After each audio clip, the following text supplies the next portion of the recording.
Hello everyone. So today we're going to talk about combinations of resistors. So in particular we're going to look at series and parallel resistors, and we're going to look at combinations of them as well, and also combinations with open and short circuits, which you'll remember from the first set of videos.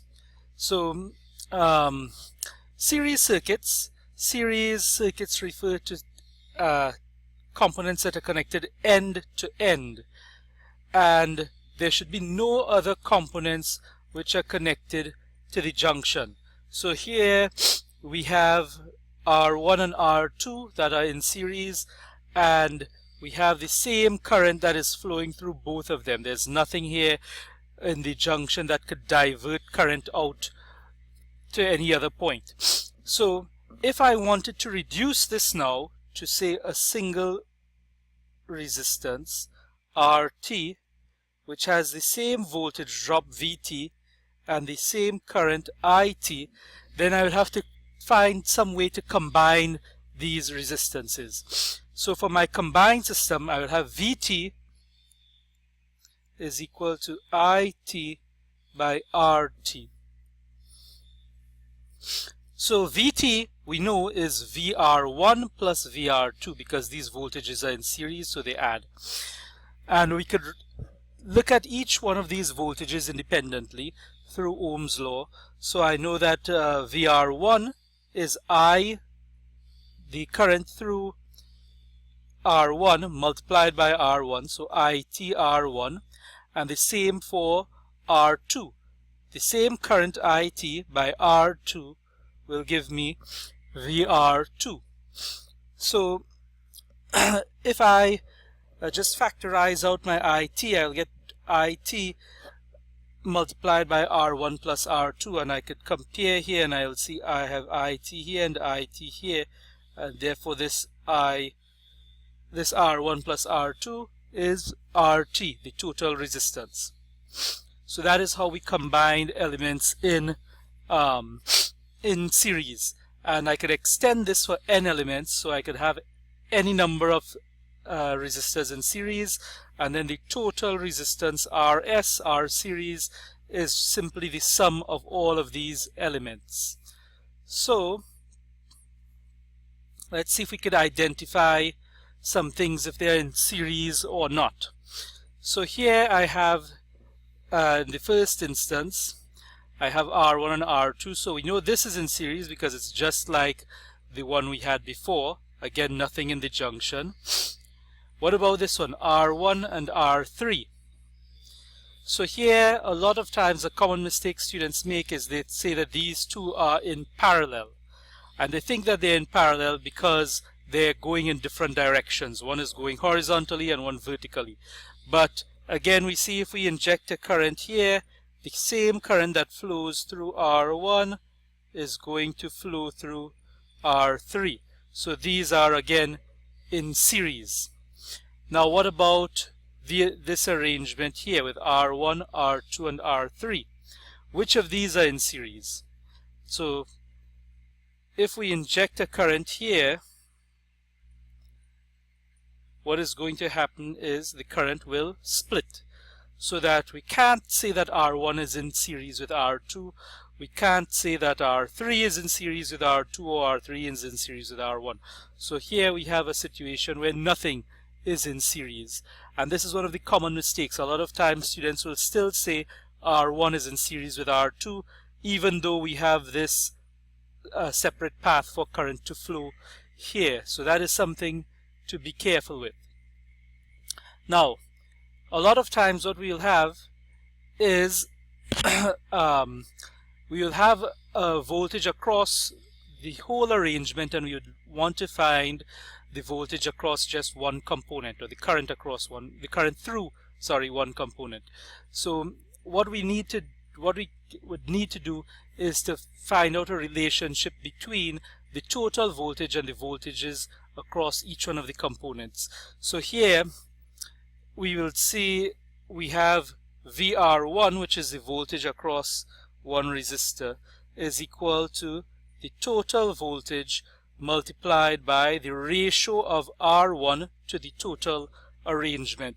And this comes directly from the derivations we did before.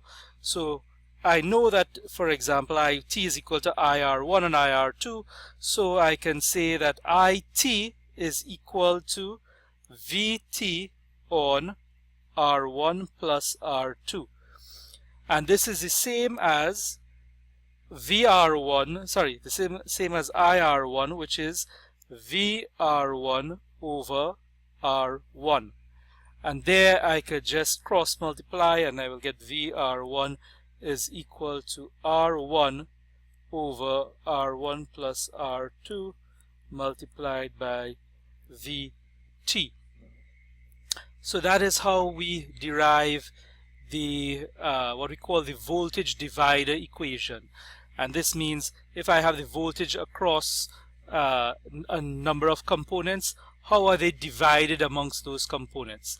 So to do that, it's simply to look at the ratio of the resistances and the total voltage. Good. So now moving on to parallel circuits. And elements are said to be in parallel if they are connected to the same nodes on both ends. So here we see R1 and R2 again, R1 and R2, and we'll see on this side they're connected to the same nodes, and on this side they're connected to the same nodes. So they should form a closed loop. So we see here that there is this closed loop that they are forming. So that is very important, and it is also a common mistake. A lot of times students see just one set of the nodes connected, so they're connected on one end and they think it's connected in parallel, and that is not the case. They have to be connected on both ends and form that closed loop for them to really be in parallel.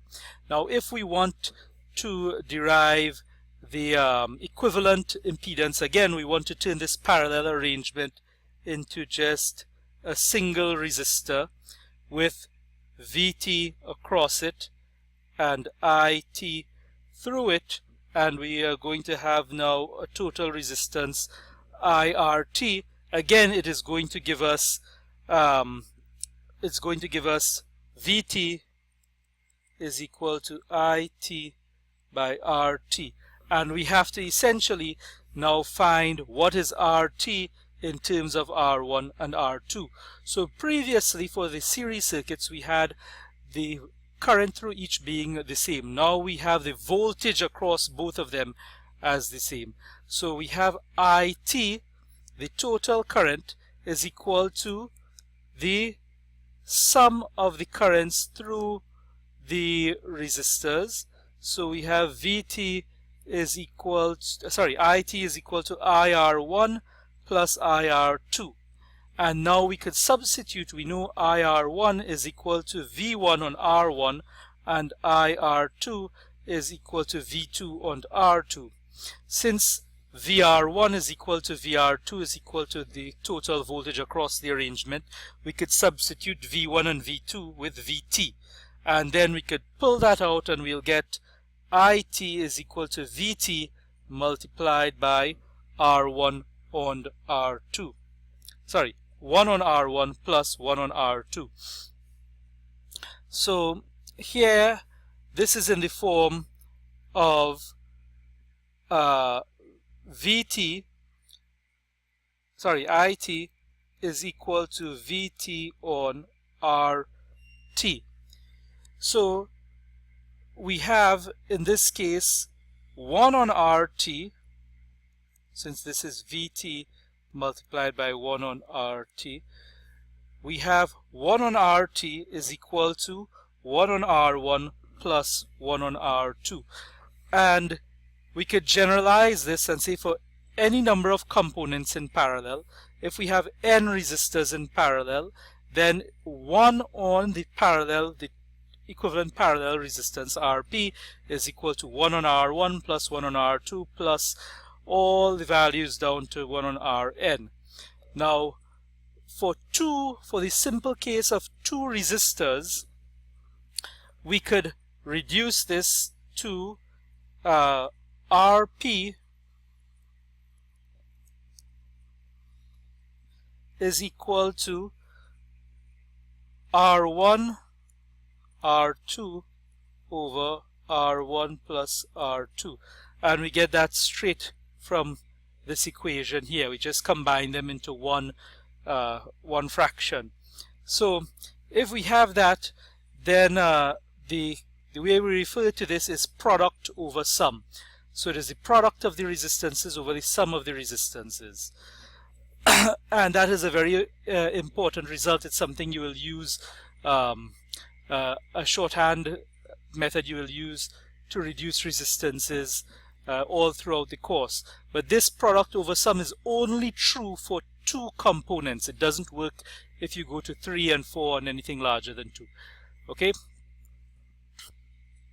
So let's just look at some examples now and see if we could tell if they're in series, in parallel or not. So for circuit A, are they in parallel? Yes, this is the same one we did before. So we know we have 2 resistors here and they're connected on both sides. So they are in parallel. For B, are any of the 2 resistors in parallel? So I have, if I look at, let's call this R1, R2, and R3. If I look at R1 and R2, they're connected on the same side here, but they're not connected to the same nodes on the next side. So they're not in parallel. R1 and R3, R2 and R3, same situation. So none of these 2 resistors are in parallel. And for C, we see we have at one end, at this end, we have the nodes connected here, and at this end we have the nodes connected to the same end here. So they are in parallel again. So it doesn't matter if that you're seeing the lines cross. It doesn't have to form a box. Remember, these only tell these lines only tell us what is connected to what. So if you imagine you have 2 resistors and you make a nice box here like in A with wires connecting the 2 corners, and you just flip them around, then you get the arrangement in C. So don't let the arrangement of the wires fool you. You really have to know about the nodes themselves.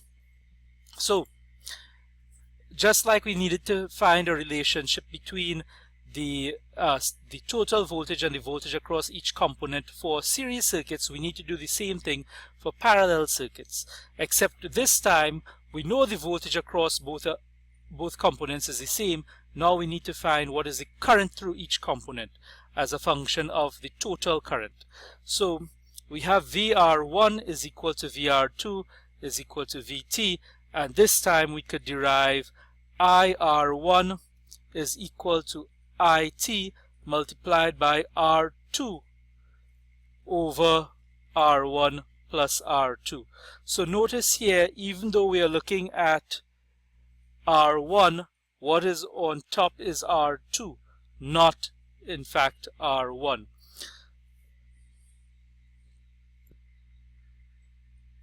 So if I want to derive this, just like I did before, I look at what things are similar in the circuit. So I know VR1 here is equal to IR1 by R1, and that is the same as VT, which is IT multiplied by RT. And remember, the total parallel the total resistance of the parallel arrangement is product over sum.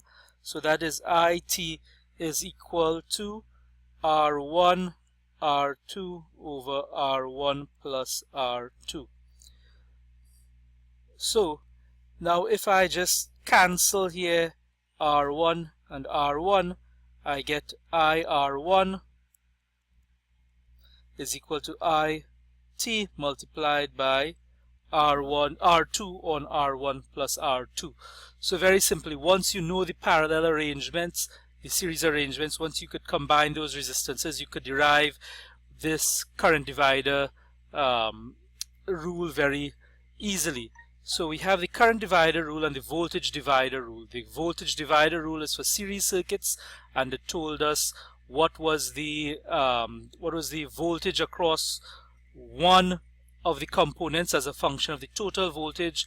The current divider tells us what is the current through one of the components as a function of the total current.